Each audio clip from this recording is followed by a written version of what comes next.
بسم اللہ الرحمن الرحیم۔ شروع اللہ کے نام سے جو بڑا مہربان نہایت رحم والا ہے۔ الحمد للہ رب العالمین الرحمن الرحیم مالک یوم الدین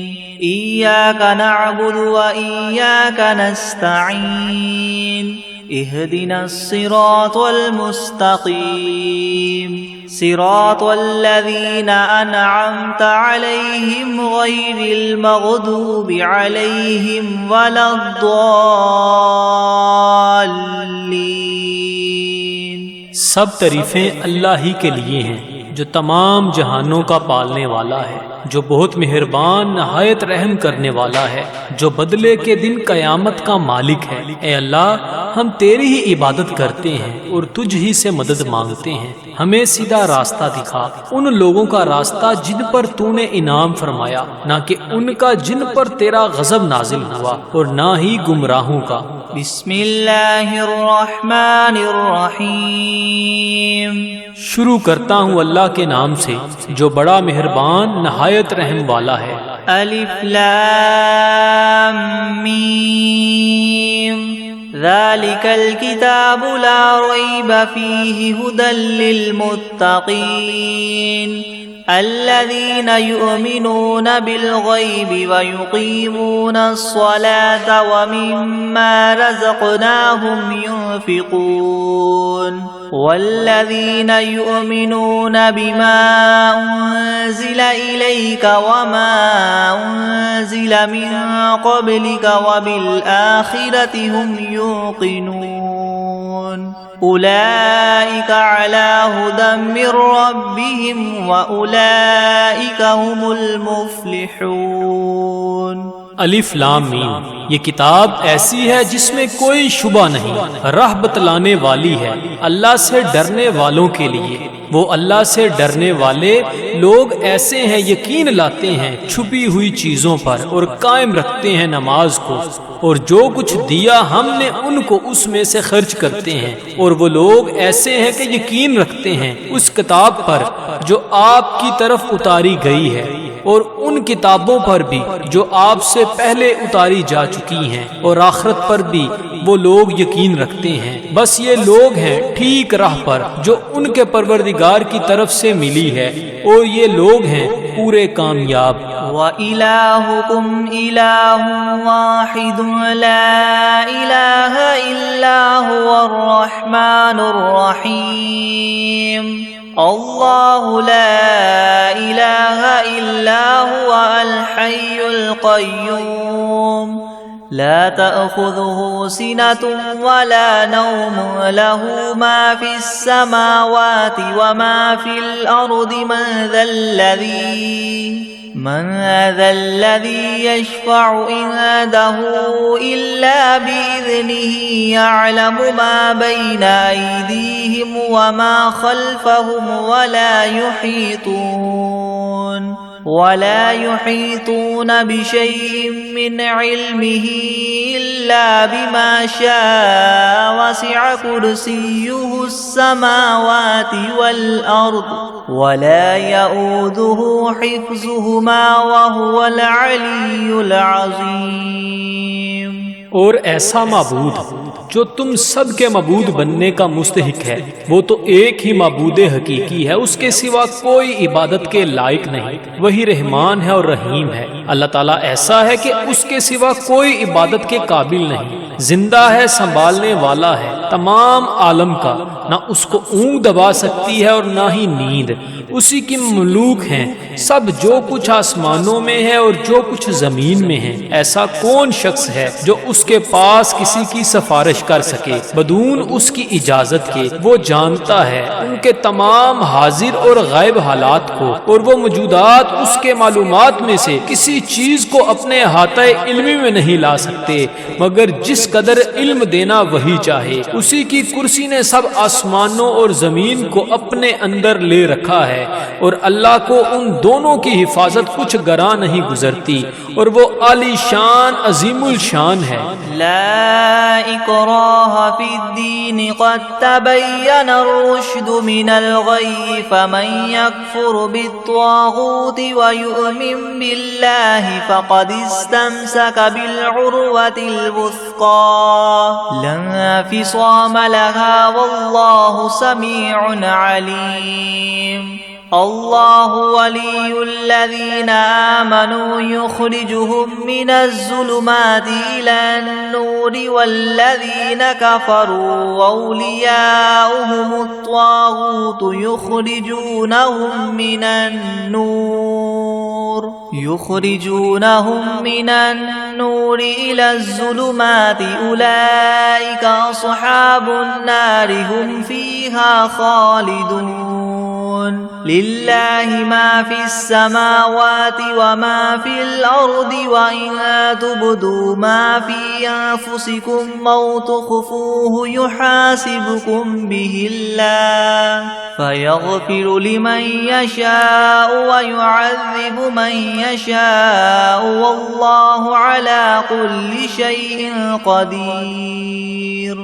دین میں زبردستی نہیں، کیونکہ ہدایت یقیناً گمراہی سے ممتاز ہو چکی ہے۔ سو جو شخص شیطان سے بد اعتقاد اور اللہ تعالیٰ کے ساتھ خوش اعتقاد ہو، یعنی اسلام قبول کر لے، تو اس نے بڑا مضبوط حلقہ تھام لیا جس کو کسی طرح کی شکستگی نہیں، اور اللہ تعالیٰ خوب سننے والا، خوب جاننے والا ہے۔ اللہ تعالیٰ ساتھی ہے ان لوگوں کا جو ایمان لائے، ان کو کفر کی تاریخیوں سے نکال کر بچا کر نور اسلام کی طرف لاتا ہے، اور جو لوگ کافر ہیں ان کے ساتھی شیاطین ہیں، وہ ان کو نور اسلام سے نکال کر تاریخیوں کی طرف لے جاتے ہیں، اور ایسے لوگ دوزخ میں رہنے والے ہیں، یہ لوگ اس میں ہمیشہ ہمیشہ رہیں گے۔ اللہ ہی کی ملک ہیں سب، جو کچھ آسمانوں میں ہے اور جو کچھ زمین میں ہے، اور جو باتیں تمہارے نفسوں میں ہیں ان کو اگر تم ظاہر کرو گے یا پوشیدہ رکھو گے، حق تعالیٰ تم سے حساب لیں گے، پھر جس کے لیے منظور ہوگا بخش دیں گے، اور جس کو منظور ہوگا سزا دیں گے، اور اللہ تعالیٰ ہی ہر شے پر پوری پوری قدرت رکھنے والے ہیں۔ آمن الرسول بما انزل الیہ من ربہ والمؤمنون كل آمن باللہ وملائکتہ وکتبہ ورسلہ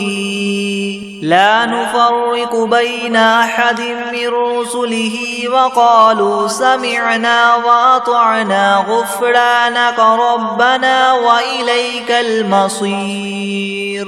لا يكلف الله نفسا إلا وسعها لها ما كسبت وعليها ما اكتسبت ربنا لا تؤاخذنا إن نسينا أو أخطأنا ربنا ولا تحمل علينا إصرا كما حملته على الذين من قبلنا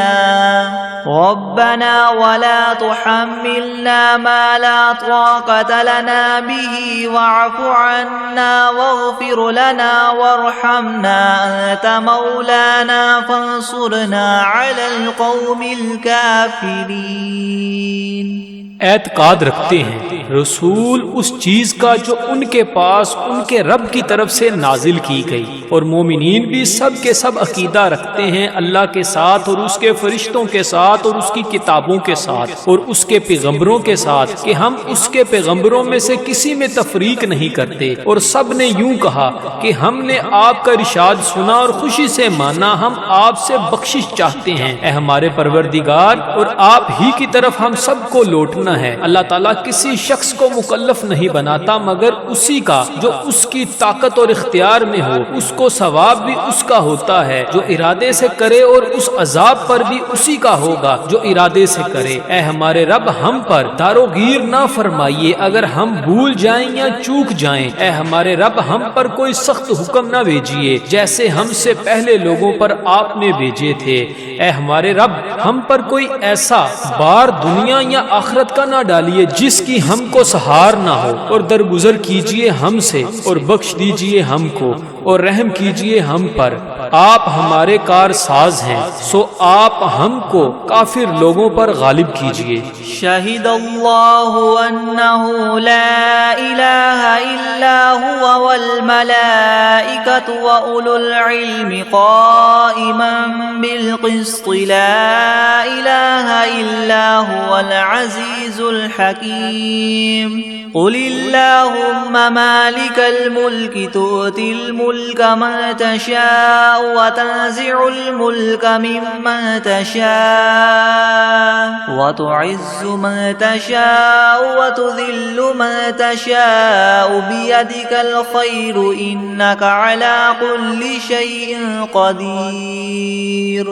گواہی دی ہے اللہ تعالیٰ نے اس کی کہ بجز اس کے کوئی معبود ہونے کے لائق نہیں، اور فرشتوں نے بھی اور اہل علم نے بھی اور معبود بھی وہ اس شان کے ہیں کہ اعتدال کے ساتھ انتظام رکھنے والے ہیں، ان کے سوا کوئی معبود ہونے کے لائق نہیں، وہ زبردست ہیں، حکمت والے ہیں۔ اے محمد صلی اللہ علیہ وآلہ وسلم، آپ اللہ تعالیٰ سے یوں کہیے کہ اے اللہ مالک تمام ملک کے، آپ ملک جس کو چاہے دے دیتے ہیں اور جس سے چاہے ملک لے لیتے ہیں، اور جس کو آپ چاہیں غالب کر دیتے ہیں اور جس کو آپ چاہیں پست کر دیتے ہیں، آپ ہی کے اختیار میں ہے، سب بلائی بلا شبہ آپ ہر چیز پر پوری قدرت رکھنے والے ہیں۔ تولج اللیل فی النہار وتولج النہار فی اللیل وتخرج الحی من المیت وتخرج المیت من الحی وترزق من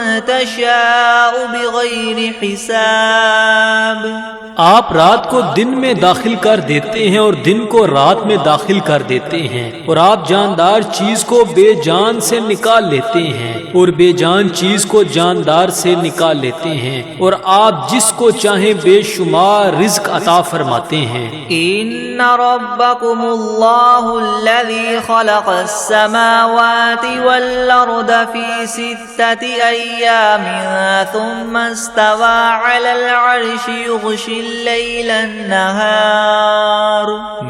الليل النهار يطلبه حثيثا والشمس والقمر والنجوم مسخرات بأمره ألا له الخلق والأمر تبارك الله رب العالمين ادعوا ربكم تضرعا وخفية إنه لا يحب المعتدين۔ بے شک تمہارا رب اللہ ہی ہے جس نے سب آسمانوں اور زمین کو 6 روز میں پیدا کیا، پھر عرش پر قائم ہوا، چھپا دیتا ہے شب سے دن کو ایسے طور پر کہ وہ شب اس دن کو جلد ہی آ لیتی ہے، اور سورج اور چاند اور دوسرے ستاروں کو پیدا کیا ایسے طور پر کہ سب اس کے حکم کے تابع ہیں۔ یاد رکھو اللہ ہی کے لیے خاص ہے خالق ہونا اور حاکم ہونا، بڑی خوبیوں کے بڑے ہوئے ہیں اللہ تعالیٰ جو تمام عالم کے پروردگار ہیں۔ دعا کیا کرو تذلل ظاہر کر کے بھی اور چھپ کے بھی، واقعی اللہ ان لوگوں کو ناپسند کرتے ہیں جو دعا میں حد ادب سے نکل جائیں۔ وَلَا تُفْسِدُوا فِي الْأَرْضِ بَعْدَ إِصْلَاحِهَا وَادْعُوهُ خَوْفًا وَطَمَعًا إِنَّ رَحْمَتَ اللَّهِ قَرِيبٌ مِّنَ الْمُحْسِنِينَ قُلِ ادْعُوا اللَّهَ وَادْعُوا الرَّحْمَنَ أَيَّامَّا تَدْعُوا فَلَهُ الْأَسْمَاءُ الْحُسْنَى وَلَا تَجْهَرْ بِصَلَاتِكَ وَلَا تُخَافِتْ بِهَا وَابْتَغِ بَيْنَ ذَلِكَ سَبِيلًا وَقُلِ الْحَمْدُ لِلَّهِ الَّذِي لَمْ يَتَّخِذْ وَلَدًا وَلَمْ يَكُنْ لَهُ شَرِيكٌ فِي الْمُلْكِ وَلَمْ يَكُنْ لَهُ وَلِيٌّ مِّنَ الذُّلِّ وَكَبِّرْهُ تَكْبِيرًا۔ اور دنیا میں بعد اس کے کہ اس کی درستی کر دی گئی ہے، فساد مت پھیلاؤ، اور تم اللہ تعالیٰ کی عبادت کیا کرو اس سے ڈرتے ہوئے اور امید رکھتے ہوئے، بے شک اللہ تعالیٰ کی رحمت نزدیک ہے نیک کام کرنے والوں کے۔ آپ فرما دیجئے کہ خواہ اللہ کہہ کر پکارو یا رحمان کہہ کر پکارو، جس نام سے بھی پکارو گے سو اس کے بہت سے اچھے نام ہیں، اور اپنی نماز میں نہ تو بہت پکار کر پڑھیے اور نہ بالکل چھپکے چھپکے ہی پڑھیے، اور دونوں کے درمیان ایک طریقہ اختیار کر لیجئے اور کہہ دیجئے کہ تمام خوبیاں اسی اللہ کے لیے خاص ہیں جو نہ اولاد رکھتا ہے اور نہ اس کی کوئی سلطنت میں شریک ہے اور نہ کمزوری کی وجہ سے اس کا کوئی مددگار ہے، اور اس کی خوب برائیاں بیان کیا کیجئے۔ افحسبتم انما خلقناكم عبثا وانکم الینا لا ترجعون فتعالى الله الملك الحق لا اله الا هو رب العرش الكريم ومن يدع مع الله إلها آخر لا برهان له به فإنما حسابه عند ربه إنه لا يفلح الكافرون وقل رب اغفر وارحم وأنت خير الراحمين۔ ہاں تو کیا تم نے یہ خیال کیا تھا کہ ہم نے تم کو یوں ہی خالی از حکمت پیدا کر دیا ہے اور یہ خیال کیا تھا کہ تم ہمارے پاس نہیں لائے جاؤ گے؟ سو اس سے کامل طور پر ثابت ہو گیا کہ اللہ تعالیٰ بہت ہی عالی شان ہے، جو کہ بادشاہ حقیقی ہے، اس کے سوا کوئی عبادت کے لائق نہیں، عرش عظیم کا مالک ہے۔ اور جو شخص اس امر پر دلیل قائم ہونے کے بعد اللہ کے ساتھ کسی اور معبود کی بھی عبادت کرے کہ جس کے معبود ہونے پر اس کے پاس کوئی دلیل نہیں، سو اس کا حساب اسی کے رب کے یہاں ہوگا، جس کا نتیجہ لازمی یہ ہے کہ یقیناً کافروں کو فلاح نہ ہوگی۔ اور آپ یوں کہا کریں کہ اے میرے پروردگار معاف کر اور رحم کر، اور تو سب رحم کرنے والوں سے بڑھ کر رحم فرمانے والا ہے۔ بسم اللہ الرحمن الرحیم۔ شروع کرتا ہوں اللہ کے نام سے جو بڑا مہربان نہایت رحم والا ہے۔ والصافات صفا فالزاجرات زجرا فالتاليات ذكرا إن إلهكم لواحد رب السماوات والأرض وما بينهما ورب المشارق إنا زينا السماء الدنيا بزينة للكواكب وحفظا من كل شيطان مارد لا يسمعون إلى الملأ الأعلى ويقذفون من كل جانب دحورا ولهم عذاب واصب إلا من خطف الخطفة فأتبعه شهاب ثاقب فاستفتهم أهم أشد خلقا ممن خلقنا إنا خلقناهم من طين لازب۔ قسم ہے ان فرشتوں کی جو صف باندھ کر کھڑے ہوتے ہیں، پھر ان فرشتوں کی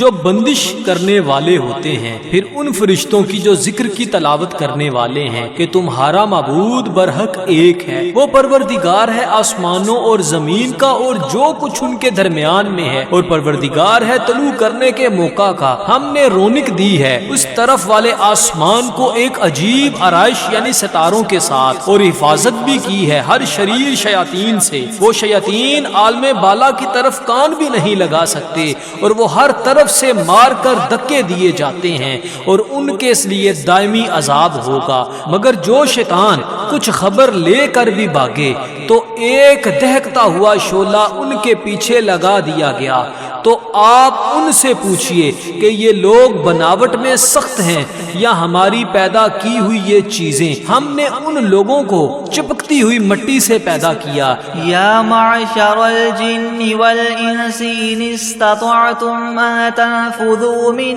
اقطار السماوات والارض فانفذوا لا تنفذون الا بسلطان فبأي آلاء ربكما تكذبان يرسل عليكما شواظ من نار ونحاس فلا تنتصران فبأي آلاء ربكما تكذبان فإذا انشقت السماء فكانت وردة كالدهان فبأي آلاء ربكما تكذبان فيومئذ لا يسأل عن ذنبه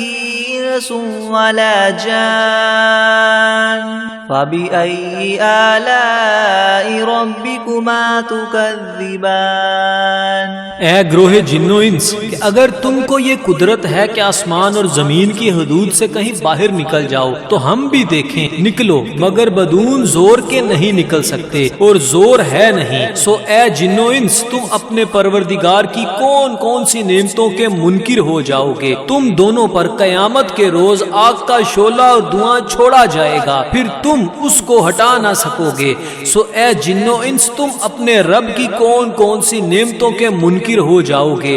غرض جب قیامت آئے گی جس میں آسمان پھٹ جاوے گا اور ایسا سرخ ہو جائے گا جیسے سرخ نری یعنی چمڑا، سو اے گروہ جن و انس، تم اپنے پروردگار کی کون کون سی نعمت کو جٹلاؤ گے؟ تو اس روز کسی انسان اور جن سے اس کے جرم کے متعلق نہ پوچھا جائے گا۔ سو اے گروہ جن و انس، تم اپنے پروردگار کی کون کون سی نعمت کو جٹلاؤ گے؟ لو انزلنا هذا القرآن على جبل لرأيته خاشعا متصدعا من خشية الله وتلك الأمثال نضربها للناس لعلهم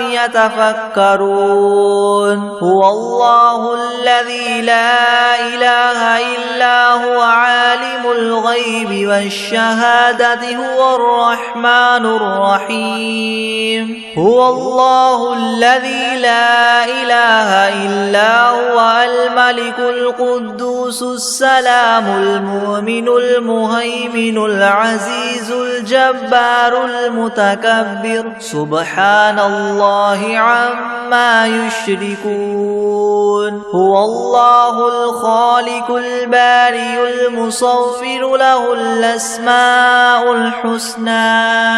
يسبح له ما في السماوات والأرض وهو العزيز الحكيم۔ اگر ہم اس قرآن کو کسی پہاڑ پر نازل کرتے تو اے مخاطب تو اس کو دیکھتا کہ خدا کے خوف سے دب جاتا اور پھٹ جاتا، اور ان مضامین عجیبہ کو ہم نے لوگوں کے لیے نفع کے لیے بیان کرتے ہیں تاکہ وہ سوچیں۔ وہ ایسا معبود ہے کہ اس کے سوا کوئی اور معبود بننے کے لائق نہیں۔ وہ جاننے والا ہے پوشیدہ چیزوں کا اور ظاہر چیزوں کا، وہی بڑا مہربان رحم والا ہے۔ وہ ایسا معبود ہے کہ اس کے سوا کوئی اور معبود نہیں۔ وہ بادشاہ ہے، سب عیبوں سے پاک ہے، سالم ہے، امن دینے والا ہے، نگہبانی کرنے والا ہے، زبردست ہے، خرابی درست کرنے والا ہے، بڑی عظمت والا ہے۔ اللہ تعالیٰ جس کی شان یہ ہے کہ لوگوں کے شرک سے پاک ہے، وہ معبود برحق ہے، پیدا کرنے والا ہے، ٹھیک ٹھیک بنانے والا ہے، وہ صورت بنانے والا ہے، اس کے اچھے اچھے نام ہے۔ سب چیزیں اسی کی تسبیح کرتی ہیں جو آسمان میں ہے اور جو کچھ زمین میں ہے، اور وہی زبردست حکمت والا ہے۔ بسم اللہ الرحمن الرحیم۔ شروع کرتا ہوں اللہ کے نام سے جو بڑا مہربان نہایت رحم والا ہے۔ قل اوحی الی انہ استمع نفر من الجن فقالوا انا سمعنا قرآنا عجبا يهدي الى الرشد فآمنا به ولن نشرك بربنا احدا وانه تعالى جد ربنا ما اتخذ صاحبة ولا ولدا وأنه كان يقول سفيهنا على الله شططا۔ آپ ان لوگوں سے کہیے کہ میرے پاس اس بات کی وحی آئی ہے کہ جنات میں سے ایک جماعت نے قرآن سنا، پھر اپنی قوم میں واپس جا کر انہوں نے کہا کہ ہم نے عجیب قرآن سنا ہے جو راہ راست بتلاتا ہے، سو ہم تو اس پر ایمان لے آئے اور ہم اب اپنے رب کے ساتھ کسی کو شریک نہ بنائیں گے۔ اور انہوں نے یہ بھی بیان کیا کہ ہمارے پروردگار کی بڑی شان ہے، اس نے نہ کسی کو بیوی بنایا اور نہ اولاد، اور ہم میں جو احمق ہوئے وہ اللہ کی شان میں حد سے بڑی ہوئی باتیں کہتے ہیں۔ بسم اللہ الرحمن الرحمن الرحیم. شروع کرتا ہوں اللہ کے نام سے جو بڑا مہربان نہایت رحم والا ہے. قل یا ایھا الکافرون لا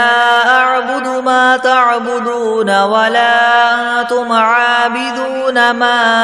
اعبد ولا انا عابد ما عبدتم ولا انتم عابدون ما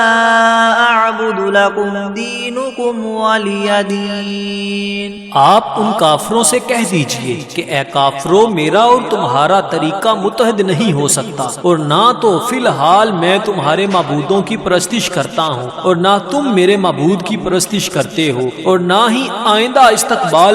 میں تمہارے معبودوں کی پرستش کروں گا اور نہ ہی تم میرے معبود کی پرستش کرو گے. تو تم کو تمہارا بدلہ ملے گا اور مجھ کو میرا بدلہ ملے گا. بسم اللہ الرحمن الرحیم. شروع کرتا ہوں اللہ کے نام سے جو بڑا مہربان نہایت رحم والا ہے. قل هو اللہ احد اللہ الصمد لم یلد ولم یولد ولم یکن له کفوا احد. آپ ان لوگوں سے کہہ دیجئے کہ وہ یعنی اللہ اپنے کمال ذات و صفات میں ایک ہے. اللہ ایسا بے نیاز ہے کہ وہ کسی کا محتاج نہیں اور اس کے سب محتاج ہیں. اس کے اولاد نہیں اور نہ وہ کسی کی اولاد ہے اور نہ کوئی اس کے برابر کا ہے. بسم اللہ الرحمن الرحیم. شروع کرتا ہوں اللہ کے نام سے جو بڑا مہربان نہایت رحم والا ہے. قل اعوذ برب الفلق من شر ما خلق ومن شر غاسق اذا وقب ومن شر النفاثات في العقد ومن شر حاسد اذا حسد. آپ کہیے کہ میں صبح کے مالک کی پناہ لیتا ہوں تمام مخلوقات کے شر سے اور بالخصوص اندھیری رات کے شر سے جب وہ رات آ جائے، اور گروہوں پر پڑھ پڑھ کر پھونکنے والیوں کے شر سے اور حسد کرنے والے کے شر سے جب وہ حسد کرنے لگے. بسم اللہ الرحمن الرحیم. شروع کرتا ہوں اللہ کے نام سے جو بڑا مہربان نہایت رحم والا ہے. قل اعوذ برب الناس ملک الناس الہ الناس من شر الوسواس الخناس الذي يوسوس في صدور الناس من الجنة والناس. آپ کہیے کہ میں آدمیوں کے مالک، آدمیوں کے بادشاہ، آدمیوں کے معبود کی پناہ لیتا ہوں وسوسہ ڈالنے والے، پیچھے ہٹ جانے والے شیطان کے شر سے جو لوگوں کے دلوں میں وسوسہ ڈالتا ہے، خواہ وسوسہ ڈالنے والا جن ہو یا آدمی ہو. بسم اللہ الرحمن الرحیم. شروع کرتا ہوں اللہ کے نام سے جو بڑا مہربان نہایت رحم والا ہے. اللہم صل علی سیدنا محمد وعلی آل سیدنا محمد صلاة تنجینا بها من جمیع الأهوال والآفات وتقضی لنا بها جمیع الحاجات وتطهرنا بها من جميع السيئات وترفعنا بها عندك أعلى الدرجات وتبلغنا بها أقصى الغايات من جميع الخيرات في الحياة وبعد الممات إنك مجيب الدعوات ورافع الدرجات ويا قاضي الحاجات ويا كافي المهمات ويا دافع البليات ويا حل المشكلات أغثني يا إلهي إنك على كل شيء قدير. اللهم صل على سيدنا محمد النبي الأمي وآله وبارك وسلم. بسم الله الرحمن الرحيم. اللهم صل على محمد وعلى آل محمد كما صليت على إبراهيم وعلى آل إبراهيم إنك حميد مجيد. اللهم بارك على محمد وعلى آل محمد كما باركت على إبراهيم وعلى آل إبراهيم إنك حميد مجيد. بسم الله الرحمن الرحيم. الحمد لله رب العالمين الرحمن الرحيم مالك يوم الدين. إياك نعبد وإياك نستعين. اهدنا الصراط المستقيم صراط الذين أنعمت عليهم غير المغضوب عليهم ولا الضالين. بسم الله الرحمن الرحيم. ألف لام ميم. ذلك الكتاب لا ريب فيه هدى للمتقين الذين يؤمنون بالغيب ويقيمون الصلاة ومما رزقناهم ينفقون والذين يؤمنون بما أنزل إليك وما أنزل من قبلك وبالآخرة هم يوقنون أولئك على هدى من ربهم وأولئك هم المفلحون. وإلهكم إله واحد لا إله إلا هو الرحمن الرحيم. الله لا إله إلا هو الحي القيوم لا تأخذه سنة ولا نوم له ما في السماوات وما في الأرض. من ذا الذي يشفع عنده إلا بإذنه يعلم ما بين أيديهم وما خلفهم ولا يحيطون بشيء من علمه إلا بما شاء. وسع كرسيه السماوات والأرض ولا يؤوده حفظهما وهو العلي العظيم. لا إكراه في الدين قد تبين الرشد من الغي. فمن يكفر بالطاغوت ويؤمن بالله فقد استمسك بالعروة الوثقى لا انفصام لها والله سميع عليم. الله ولي الذين آمنوا يخرجهم من الظلمات إلى النور والذين كفروا أولياؤهم الطاغوت يخرجونهم من النور إلى الظلمات أولئك أصحاب النار هم فيها خالدون. لله ما في السماوات وما في الأرض وإن تبدوا ما في أنفسكم أو تخفوه يحاسبكم به الله فيغفر لمن يشاء ويعذب من يشاء والله على كل شيء قدير. آمن الرسول بما أنزل إليه من ربه والمؤمنون كل آمن بالله وملائكته وكتبه ورسله لا نفرق بين أحد من رسله وقالوا سمعنا وأطعنا غفرانك ربنا وإليك المصير. لا يكلف الله نفسا إلا وسعها لها ما كسبت وعليها ما اكتسبت ربنا لا تؤاخذنا إن نسينا أو أخطأنا ربنا ولا تحمل علينا إسرا كما حملته على الذين من قبلنا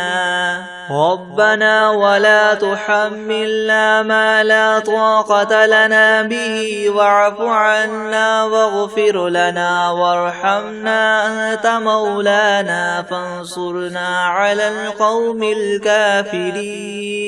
شهد الله أنه لا إله إلا هو والملائكة وأولو العلم قائما بالقسط لا إله إلا هو العزيز الحكيم قل اللهم مالك الملك تؤتي الملك من تشاء وتنزع الملك ممن تشاء وتعز من تشاء وتذل من تشاء بيدك الخير إنك على كل شيء قدير تولج الليل في النهار وتولج النهار في الليل وتخرج الحي من الميت وتخرج الميت من الحي وترزق من تشاء بغير حساب إن ربكم الله الذي خلق السماوات والأرض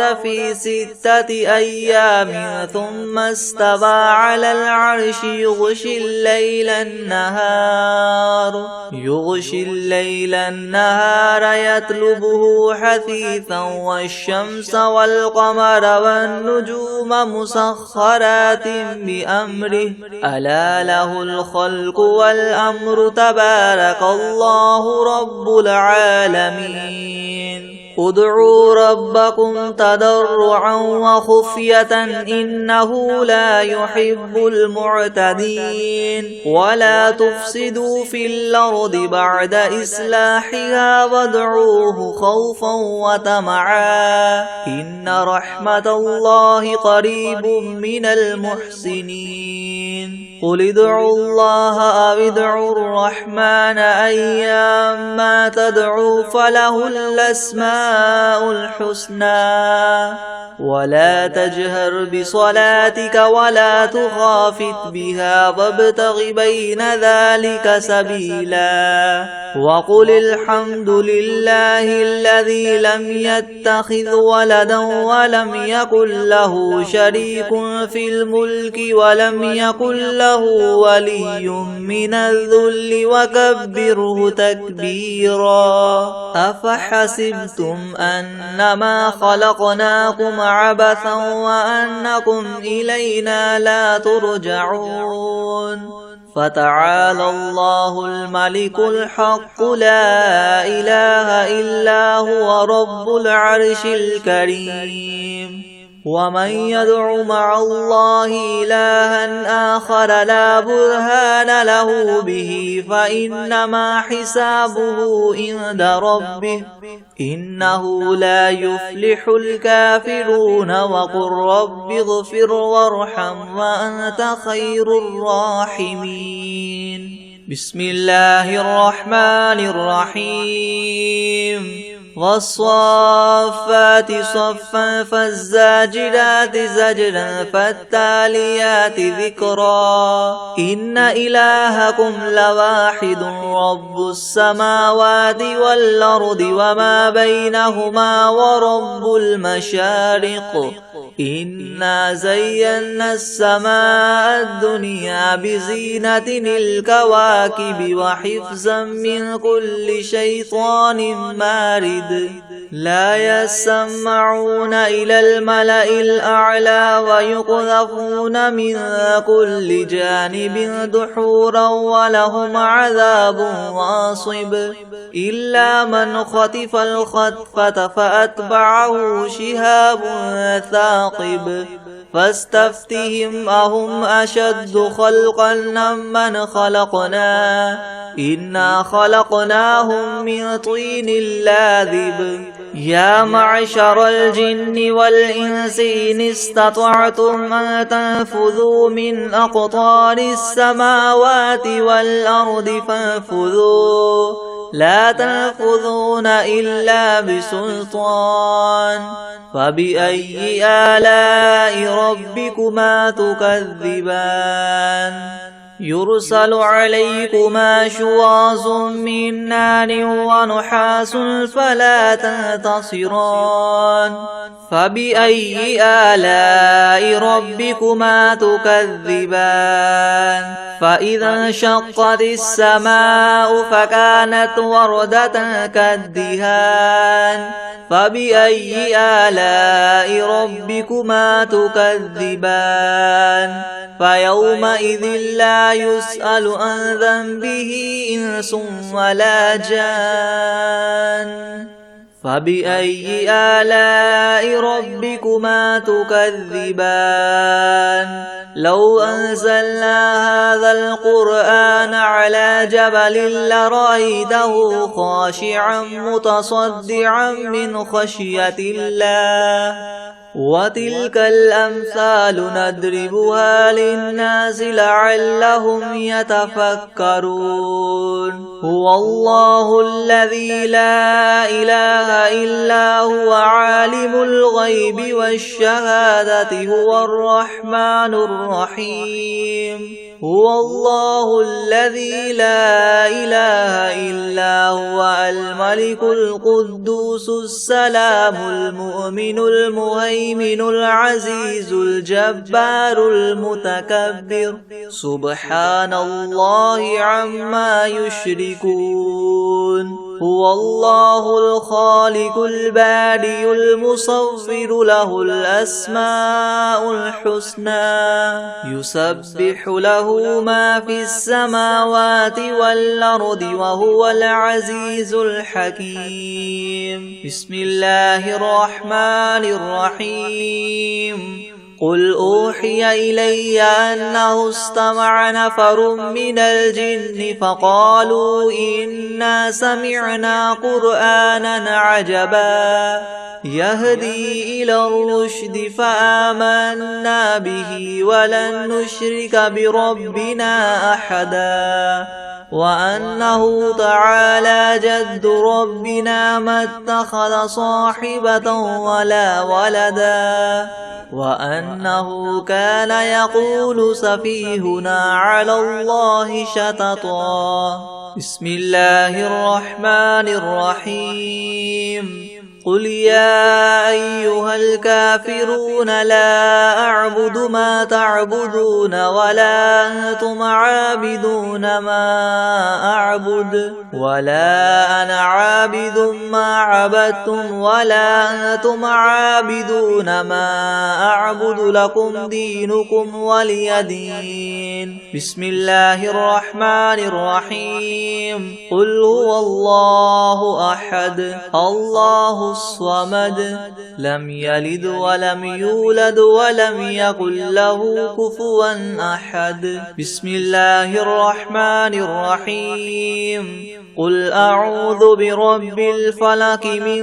شر ما خلق ومن شر غاسق إذا وقب ومن شر النفاثات في العقد ومن شر حاسد إذا حسد بسم الله الرحمن الرحيم قل أعوذ برب الناس ملك الناس إله الناس من شر الوسواس الخناس الذي يوسوس في صدور الناس من الجنة والناس بسم الله الرحمن الرحيم الرحمن علم القرآن خلق الإنسان علمه البيان الشمس والقمر بحسبان والنجم والشجر يسجدان والسماء رفعها ووضع الميزان ألا تطغوا في الميزان وأقيموا الوزن بالقسط ولا تخسروا الميزان والأرض وضعها للأنام فيها فاكهة والنخل ذات الأكمام والحب ذو العصف والريحان فبأي آلاء ربكما تكذبان خلق الإنسان من صلصال كالفخار وخلق الجان من مارج من نار فبأي آلاء ربكما تكذبان رب المشرقين ورب المغربين فبأي آلاء ربكما تكذبان مرج البحرين يلتقيان بينهما برزخ لا يبغيان فبأي آلاء ربكما تكذبان يخرج منهما اللؤلؤ والمرجان فبأي آلاء ربكما تكذبان وله الجوار المنشآت في البحر كالأعلام فبأي آلاء ربكما تكذبان كل من عليها فان ويبقى وجه ربك ذو الجلال والإكرام فبأي آلاء ربكما تكذبان يسأله من في السماوات والأرض كل يوم هو في شأن فبأي آلاء ربكما تكذبان سنفرغ لكم أيها الثقلان فبأي آلاء ربكما تكذبان يا معشر الجن والإنس إن استطعتم أن تنفذوا من أقطار السماوات والأرض فانفذوا لا تنفذون إلا بسلطان فبأي آلاء ربكما تكذبان يرسل عليكما شواظ من نار ونحاس فلا تنتصران فبأي آلاء ربكما تكذبان فإذا انشقت السماء فكانت وردة كالدهان فبأي آلاء ربكما تكذبان فيومئذ لا يسأل عن ذنبه إنس ولا جان فبأي آلاء ربكما تكذبان يعرف المجرمون بسيماهم فيؤخذ بالنواصي والأقدام فبأي آلاء ربكما تكذبان هذه جهنم التي يكذب بها المجرمون يطوفون بينها وبين حميم آن فبأي آلاء ربكما تكذبان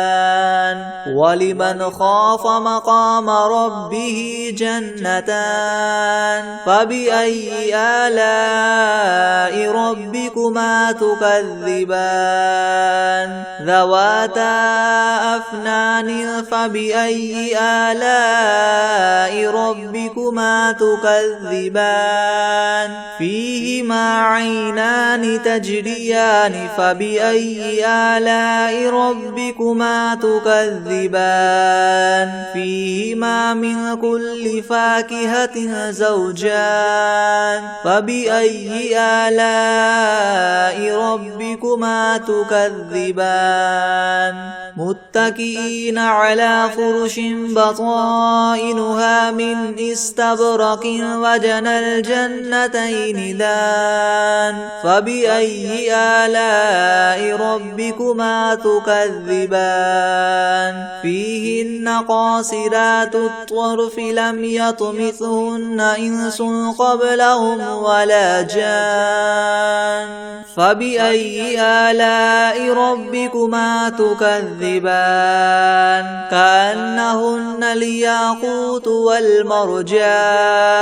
فبأي آلاء ربكما تكذبان هل جزاء الإحسان إلا الإحسان فبأي آلاء ربكما تكذبان ومن دونهما جنتان فبأي آلاء ربكما تكذبان مدهامتان فبأي آلاء ربكما تكذبان فيهما عينان نضاختان فبأي آلاء ربكما تكذبان فيهما فاكهة ونخل ورمان فبأي آلاء ربكما تكذبان فيهن خيرات حسان فبأي آلاء ربكما تكذبان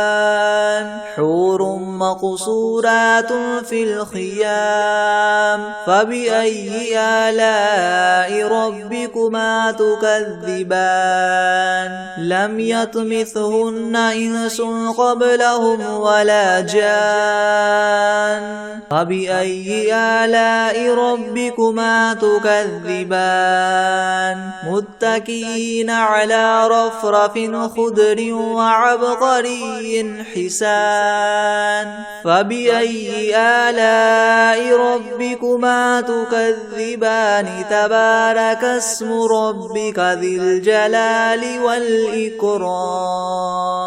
بسم الله الرحمن الرحيم عما يتساءلون عن النبأ العظيم الذي هم فيه مختلفون كلا سيعلمون ثم كلا سيعلمون ألم نجعل الأرض مهادا والجبال أوتادا وخلقناكم أزواجا وجعلنا نومكم سباتا وجعلنا الليل لباسا وجعلنا النهار معاشا وبنينا فوقكم سبعا شدادا وجعلنا سراجا وهاجا وأنزلنا من المعصرات ماء ثجاجا لنخرج به حبا ونباتا وجنات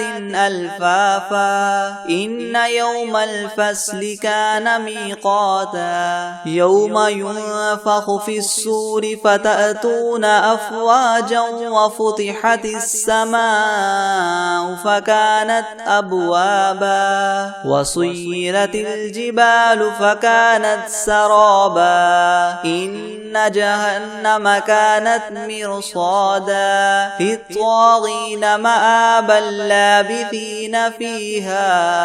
أحقابا لا يذوقون فيها بردا ولا شرابا إلا حميما وغساقا جزاء وفاقا إنهم كانوا لا يرجون حسابا حسابا وكذبوا بآياتنا كذابا وكل شيء أحصيناه كتابا فذوقوا فلن نزيدكم إلا عذابا إن للمتقين مفازا حدائق وأعنابا وكواعب أترابا وكأسا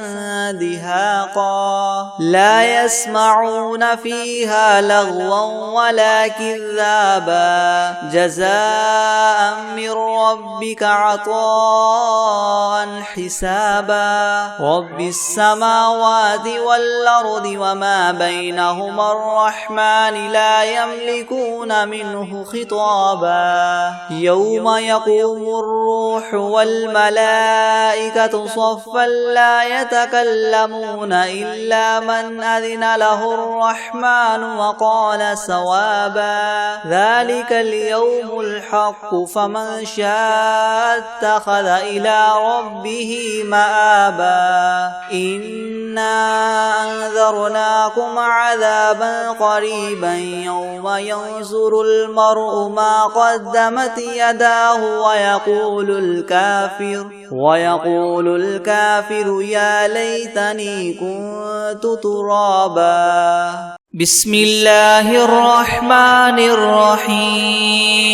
الله لا إله إلا هو الحي القيوم لا تأخذه سنة ولا نوم له ما في السماوات وما في الأرض من ذا الذي يشفع عنده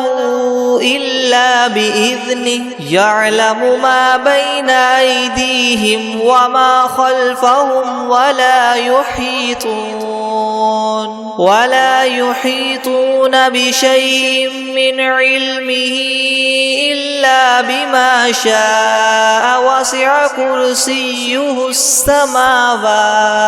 وسع كرسيه السماوات والأرض ولا يؤوده حفظهما وهو العلي العظيم بسم الله الرحمن الرحيم قل يا أيها الكافرون لا أعبد ما تعبدون ولا أنتم عابدون ما أعبد ولا أنا عابد ما عبدتم ولا أنتم عابدون ما أعبد لكم دينكم ولي دين بسم الله الرحمن الرحيم قل هو الله أحد الله الصمد لم يلد ولم يولد ولم يكن له كفوا أحد بسم الله الرحمن الرحيم قل أعوذ برب الناس ملك الناس إله الناس من شر الوسواس الخناس الذي يوسوس في صدور الناس من الجنة والناس